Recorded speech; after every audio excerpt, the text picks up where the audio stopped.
Lo que le corresponde a cada ciudadano tiene que estar en proporción a su contribución a la sociedad, sus necesidades y sus méritos personales. Y el protagonista eres tú. Foro Jurídico.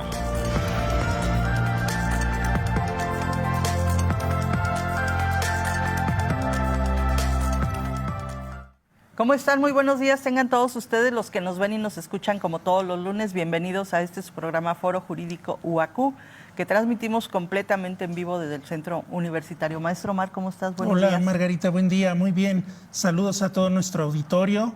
Bienvenidos una semana más que comenzamos para pues trabajar arduamente. Y bueno, pues en el caso de aquí de la universidad, en la Facultad de Derecho y otras facultades, pues todavía con clases a distancia para paliar un poco el tema de la movilidad. Sí, que sigue siendo el coco de todos los días, ¿no? Y que sí, seguirá caray, siendo sí. por muchos meses, No creo. sé cómo lo vivieron ustedes y bueno, antes de esto, bienvenido nuestro invitado, el maestro Alonso. No sé cómo vivieron ustedes la semana pasada el caos de la movilidad, pero yo sentí que fue algo particularmente complicado. Sí, muy complicado y Sí, bueno, sí. lo vemos nosotros con otras avenidas que generalmente no son avenidas que estén congestionadas y que hoy sí lo están.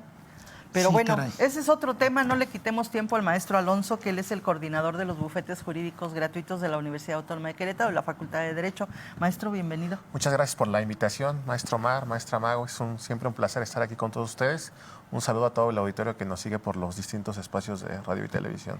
Así es. Y bueno, pues él es el coordinador. Más adelante vamos a hablar un poquito de los bufetes jurídicos gratuitos de la Facultad de Derecho, cuál es la actividad que ellos desarrollan. Pero hoy lo que nos trae es un tema que viene a colación con todo lo que hemos hablado ya desde hace 4 lunes, que empezamos a hablar sobre el matrimonio, sobre el concubinato, después sobre las formas de separarse, sobre los divorcios, y hoy un tema interesante que va unido con todo esto de lo que hemos hablado, que son las pensiones alimenticias, que de repente es un grave problema entre las parejas que se están separando, maestro Mar, maestro Alonso. Entonces yo quisiera empezar preguntándote, maestro, ¿qué es la pensión alimenticia? Bueno, la pensión alimenticia debe entenderse como un concepto. Un concepto que integra varios rubros, que va desde los alimentos mismos, es decir, la comida, la habitación, el vestido, el esparcimiento incluso, salud, educación. Busca satisfacer las necesidades de aquellos pues, que no tienen. Y además es un tema de orden público, porque al Estado le interesa la subsistencia de los individuos y eso es a través de una pensión alimenticia que sea digna y decorosa para aquellos que lo requieren. Claro, por supuesto. Alonso, el programa pasado hablábamos acerca de las distintas formas de separación. Cuando hay un matrimonio y que se decide pues ponerle fin a ese vínculo, pues nos explicaba nuestro invitado cómo hay distintos tipos de divorcio, pero ya no alcanzamos a hablar más a fondo qué es lo que ocurre cuando hay menores de por medio. En ese sentido, pues a mí me gustaría preguntarte, cuando una pareja se divorcia y hay hijos de por medio, ¿está la obligatoriedad de la pensión alimenticia o habría algún tipo de ponderación, condicionamiento? ¿Cómo funciona esto, Alonso? Sí, siempre que nosotros analicemos la disolución de un vínculo matrimonial, incluso también en contextos de un concubinato, debemos de analizar, más allá de la disolución del vínculo, cuáles son las consecuencias. Y una de las consecuencias más importantes que trae la disolución del vínculo matrimonial o la terminación de los concubinatos tiene que ver con el tema de los alimentos. Tratándose de menores de edad, es obligatorio el tema de la pensión alimenticia. Incluso aquí la ley lo dice, los alimentos para quienes son menores de edad se presume su necesidad. Es decir, ni siquiera hay que justificar que los necesitan. La misma ley ya dice, se presume su necesidad por el solo hecho de ser menores de edad. Ahora, lo que nos toca ver es de cuánto va a ser de pensión. No hay como tal un tabulador que nos diga a tal menor o de menores de tal a tal edad les toca tanto dinero. Realmente no hay un tabulador. Tenemos que atender siempre a las necesidades alimenticias de ese acreedor en lo particular y también confrontarlos con la capacidad económica del deudor alimentario. Pero tratándose de menores de edad, la obligación siempre va a estar. Además, es una obligación que le corresponde de manera general, o vamos, por regla general, a ambos padres. Ya después tenemos que ver a quién le va a tocar dependiendo de la división de la obligación alimenticia, quién tiene la custodia o no, pero quienes resultan obligados por principio de cuentas son ambos. Ya Sí. después analizaremos a quién le toca, ¿no? Perdón la interrupción, sí es un elemento compartido entre ambos. Así es. Correcto. Sí, es un elemento compartido porque la ley determina, ambos resultan deudores alimentarios. Sí tenemos que ver ahora un tema también de quién tiene la custodia, porque lo que hace la custodia es dividir la obligación alimenticia. Aquel padre que tiene la custodia está cumpliendo con su obligación alimenticia teniendo incorporado al acreedor alimentario. La pensión alimenticia, ¿a quién se le va a decretar? Aquel que no tenga custodia. Pero no quiere decir que el otro no cumpla. El otro realmente sí está cumpliendo teniendo incorporado al acreedor viviendo con él. Por eso siempre que vemos el tema de los convenios, en primer lugar viene la custodia y luego la pensión. No es por formato, realmente es porque el tema de que esté primero la custodia nos sirve para identificar a quién le corresponde dar pensión alimenticia. Oye, Alonso, la pensión alimenticia en algunas ocasiones he escuchado yo cuando está esto de la separación y que es un tema por demás delicado, sobre todo cuando hay mucho enojo, ¿no?, por parte de una de las partes. Pero la pensión alimenticia es global o lo podemos ir haciendo por rubros. Es decir, para la comida me vas a dar tanto, para el pago de los gastos que se generen en el hogar, en la casa, en el caso de que sea una casa rentada, la renta, la luz, el agua y otras cosas que son necesarias para los niños hoy en día, como es el internet, que es fundamental tener internet en casa, porque, bueno, muchas clases son en línea o piden tareas o qué sé yo. ¿Esto es global o lo vamos haciendo por rubros? No, es global, es decir, la cantidad que se otorgue por concepto de alimentos tiene que abarcar todos estos rubros: comida, alimentos, como bien dice, la habitación, temas de esparcimiento, el internet, que lo contemplaríamos dentro del rubro de la educación. Lo que sí tenemos que hacer ya cuando hay un reclamo de pensión alimenticia, cuando se quiera cuantificar, es justamente hacer este desglose. De comida es tanto, de educación es tanto, de salud es tanto, está incorporado o no al IMSS, a partir de ahí los gastos extraordinarios de salud, cómo los van a contemplar. Pero se tiene que hacer desde un aspecto global, pero sí detallando en qué consiste cada uno de los rubros. Claro. ¿Y qué pasa cuando una de las partes que está obligada a dar pensión alimenticia no cumple? Bueno, aquí ya vienen temas del incumplimiento de la obligación familiar, tiene distintas consecuencias. Incluso no solamente en la materia familiar, lo podemos trasladar incluso hasta la materia penal. Desde el punto de vista familiar, habrá que hacer la cuantificación de cuáles son los adeudos para que se aplique la garantía. Sabemos que cuando hay un tema de pensión alimenticia también se tiene que dejar una garantía. ¿De qué sirve la garantía? La garantía es una forma de prevenir un incumplimiento. La garantía sirve para que cuando no se haya otorgado la pensión, la garantía supla ese incumplimiento. Entonces, lo primero que se tiene que hacer es cuantificar los adeudos, a partir de determinar cuál es la cantidad que se adeuda, aplicar la garantía, y si incluso la garantía no llega a cubrir el adeudo, bueno, pues ya empezar a requerir al deudor el tema de que pague. Si no paga, vienen hasta futuros embargos respecto de sus bienes. Ya no aplican tanto las multas al acreedor por no pagar la pensión, sino lo que se tiene que hacer es embargarle bienes para garantizar el pago de las pensiones que llega a deudar. Es una primera consecuencia. Una segunda consecuencia yo la podría identificar en el tema de la pérdida de patria potestad. La ley dice en el artículo 440, fracción quinta, que todo aquella persona que no otorgue pago de alimentos en un periodo mayor a 3 meses puede hacerse acreedor a la pérdida de la patria potestad, además de la sanción penal, porque está contemplado como un delito. Entonces son varias las sanciones. Hoy incluso se habla de una nueva ley que habla del registro de deudores alimentarios. Ajá, sí. Que entonces ya podemos ubicar distintas consecuencias, ¿no? Al menos ahorita ubicamos 4 principales. Habría que analizar con cautela la última, es una reforma nueva. Habla incluso un tema de suspender el registro de electores, de que no puedan viajar. Habrá que la visa y el pasaporte. La visa, ¿no? y el pasaporte. Habrá que ver la ley y las consecuencias. Pero al menos podemos ubicar esas consecuencias importantes por no pagar pensión alimenticia, que creo que son pues severas claro. Las sanciones. Alonso, vivimos en un país donde un gran sector de la población no tiene un patrimonio consolidado por el tema de los eventuales embargos a los que te referías. Incluso, bueno, he conocido casos donde la parte obligada renuncia a su trabajo para no tener que dar pensión alimenticia. Bueno, lo cual no solo es de mal gusto, sino terrible que suceda esto. Pero, ¿qué pasa en esos casos? Cuando hay personas que su solvencia económica, su patrimonio, pues no da como para que sean objeto de un embargo, o estos otros casos que donde yo identifico un dolo, que se renuncia a un empleo para no pagar la pensión o incluso para recibir la pensión de la otra parte, ¿no? Si es que se tuviera la custodia de los hijos. Sí, la falta de aplicación al trabajo no puede considerarse como una situación de excusa o de excepción para no pagar pensión alimenticia. Es cierto que muchas personas no solamente renuncian al trabajo, sino que incluso empiezan a hacer un cambio de bienes.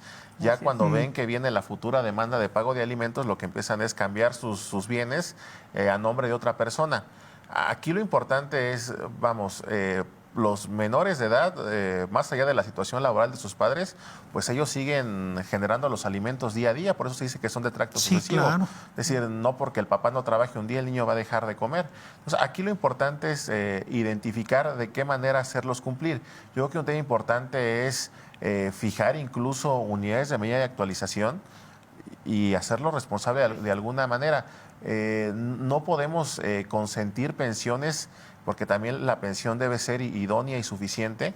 Tampoco vamos a contemplar pensiones de 200 o 300 pesos, porque cuando uno ya viene a considerar, 300 pesos entre 30 días o entre 15 días, pues realmente vienen otorgando cantidades de 10, 11 pesos es ridículo, por día. Es ridículo. Sí. Y creo que aquí viene el tema también de las autoridades, de jueces, Procuraduría de Protección de Niños, Niñas, Adolescentes, Fiscalía, pues de que más allá de los acuerdos que lleguen las partes, más allá de lo que se ve en el expediente, pues podamos llegar a medios de prueba que nos demuestren la idoneidad de aquel que va a dar pensión.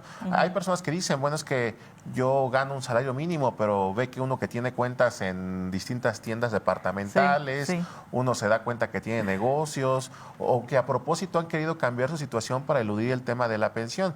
Yo veo, por ejemplo, muchos padres que pagan colegiaturas y de repente cuando viene la demanda ya parece que ya no tienen esa capacidad o esa solvencia. Sí se puede demostrar, incluso la ley permite, ahora sí en materia de alimentos, indagar respecto de todos los ingresos, a diferencia de muchas otras materias. Por ejemplo, hay un principio de secrecía bancaria, pero tiene una excepción en el tema de alimentos. Hoy incluso aquellas personas que reclamen un pago de pensión alimenticia pueden indagar sobre las cuentas bancarias de los deudores alimentarios, incluso la Comisión Nacional Bancaria y de Valores. Hoy tenemos esa posibilidad de acudir a la misma para que nos dé cuenta. A lo mejor sí la persona cambia su situación o trata de cambiar su situación económica, pero va a ser muy difícil que llegue a ocultar todos sus ingresos por el mismo nivel de vida. Y además que la ley considera que la pensión alimenticia debe proporcionarse de acuerdo al nivel de vida de los 2 últimos años. Correcto.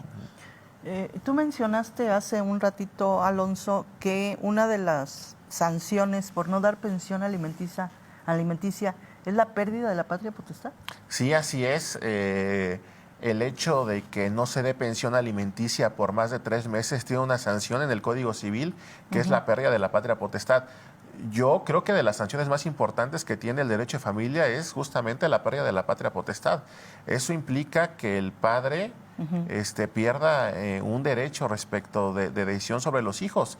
El día de mañana una eventual salida al extranjero un tema que venga a lo mejor de algún tema médico donde tengan que firmar ambos padres, bueno, ya perder la patria potestad le hace perder ciertos derechos de decisión sobre los hijos. Es cierto, dice el Código Civil que no pierden el derecho a convivencias, pero realmente perder la patria potestad es una sanción muy importante. El día de mañana que el niño, por ejemplo, quiera salir al país, lo podrá hacer pues con el consentimiento solamente de aquel que tenga patria potestad. Y si el papá ya la perdió, pues ya quedará fuera de esa decisión. ¿Se puede recuperar? Sí se puede recuperar, el Código Civil establece supuestos para recuperarla. Yo realmente en la práctica no veo que sean comunes los procedimientos para recuperar la patria potestad, pero sí se establece un procedimiento para recuperarla. ¿Cuánto tiempo se paga la pensión alimenticia? Se paga durante el tiempo que exista la necesidad. Hablando de menores de edad, se pagaría a los 18. Ahora, a los 18 lo que pasa es que se termina la presunción de necesidad. Es decir, aquel mayor de 18 años puede seguir recibiendo alimentos, por supuesto. Claro. Ahora, siempre y cuando acredite la necesidad, que en su caso será, pues que acredite que se encuentre estudiando, pues de acuerdo a su edad. Realmente lo que tenemos es que hasta antes de los 18 años está justificada su necesidad, después de los 18 hay que acreditar su necesidad. Yo, por ejemplo, diría, bueno, un joven de 19 años puede pedir pensión. Sí, ya se terminó su necesidad. Bueno, ya no se presume su necesidad, pero podrá seguir recibiendo la pensión si justifica que se encuentra estudiando, que su estudio es de acuerdo a su edad. Nada más que ahora sí tendrá que acreditar que se encuentra en el supuesto de la necesidad. ¿Cómo lo hará? Bueno, pues con una constancia de estudio seguramente que acredita que esté estudiando. Realmente a partir de los 18 años ya si uno quiere alimentos ya tiene que justificar por qué los necesita. Dos supuestos. Si no está estudiando, entonces se corre el riesgo de no tener la pensión. Y el otro supuesto, ¿qué ocurre cuando hay una discapacidad? Sí. Si ya no está estudiando, sí corre el riesgo de ya no ser acreedor de la pensión alimenticia, porque la ley dice, no solamente es seguir estudiando, sino además que el estudio que tú lleves sea de acuerdo a tu edad. Entonces sí se corre el riesgo de perder la pensión alimenticia. Por eso es que ya cuando llegan los adolescentes a los 18 años ya tienen que justificar el por qué requieren de la pensión y eso lo harán con constancias y demás. Ahora, ¿qué pasa con el tema de las personas con discapacidad? Yo creo que si alguien llegó a los 18 años y ya tiene la discapacidad, a lo mejor no siguió estudiando, pero presenta alguna discapacidad, será de igualmente acreedor a la pensión alimenticia. Tomar en cuenta, y por eso digo que no puede haber tabuladores en el tema de la pensión, que creamos que a todos se les va a asignar la misma pensión alimenticia. Me parece que no, porque en el tema de las personas con discapacidad habrá que considerar por esta condición una cantidad mayor por pensión alimenticia. Yo he visto mucho que dicen, es que si es un acreedor se le da el 25% de los ingresos del deudor.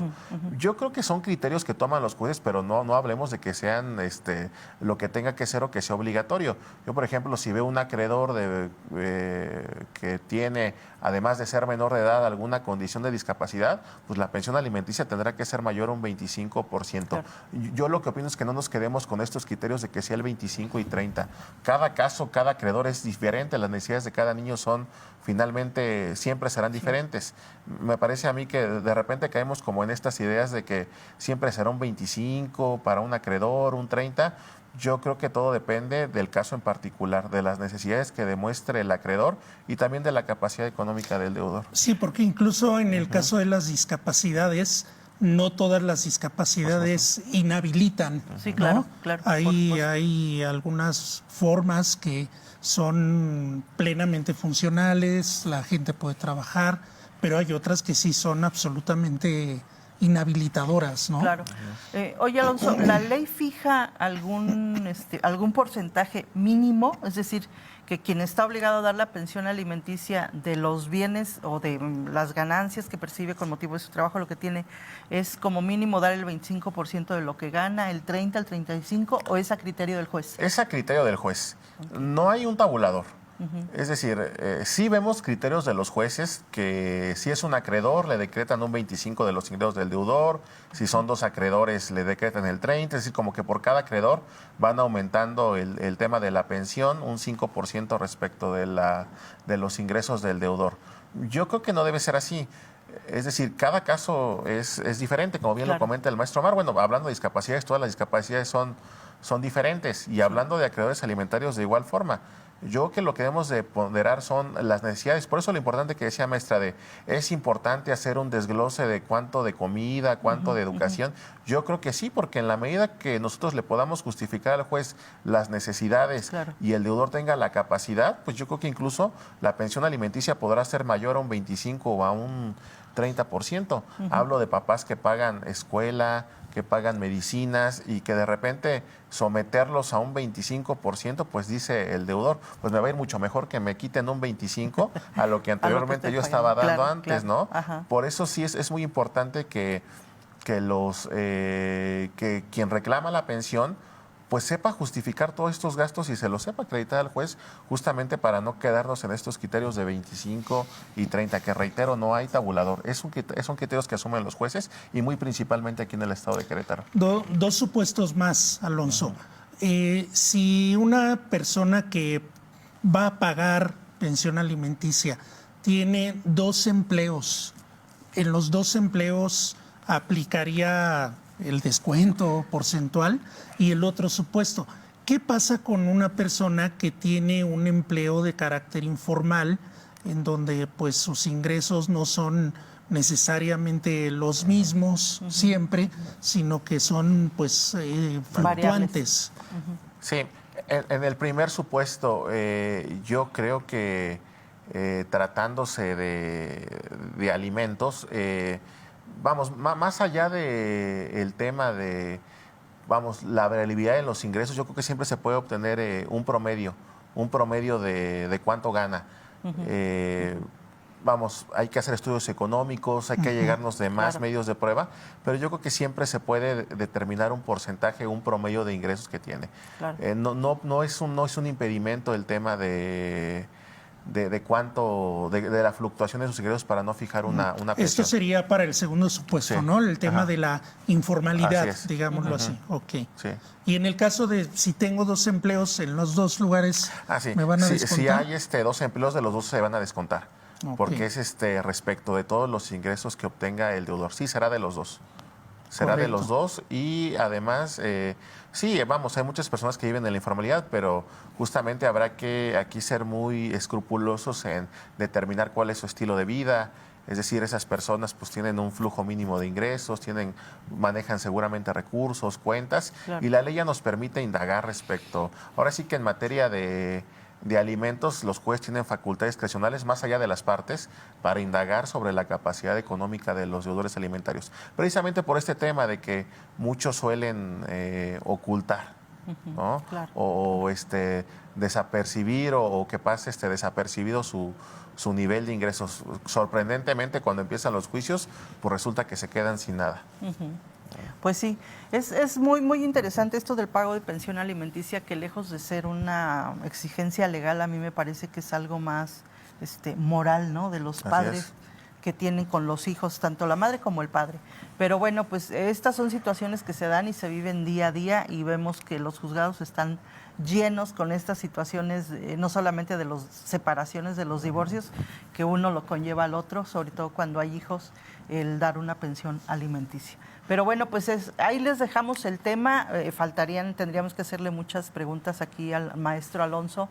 Lo vamos a comprometer para que esté con nosotros el próximo lunes y poder hacer algunas preguntas más y terminar con esto y hablar también un poquito con él de los bufetes jurídicos gratuitos de la Facultad de Derecho. Bueno, y que el auditorio también nos mande sus preguntas o dudas, ¿no? Si tienen alguna inquietud, pues que nos las puedan hacer llegar, ya sea al WhatsApp o a través de las redes sociales de Foro Jurídico UAC. Así es. Muchísimas gracias, Alonso. Al contrario, placer y muchas gracias por la invitación. Muchas gracias. Gracias, maestro Omar. Gracias, Margarita. Gracias, Alonso. Gracias a todos. A nuestro auditorio. Nos vemos el próximo lunes. Muchas gracias. Lo que le corresponde a cada ciudadano tiene que estar en proporción a su contribución a la sociedad, sus necesidades y sus méritos personales. Y el protagonista eres tú. Foro Jurídico.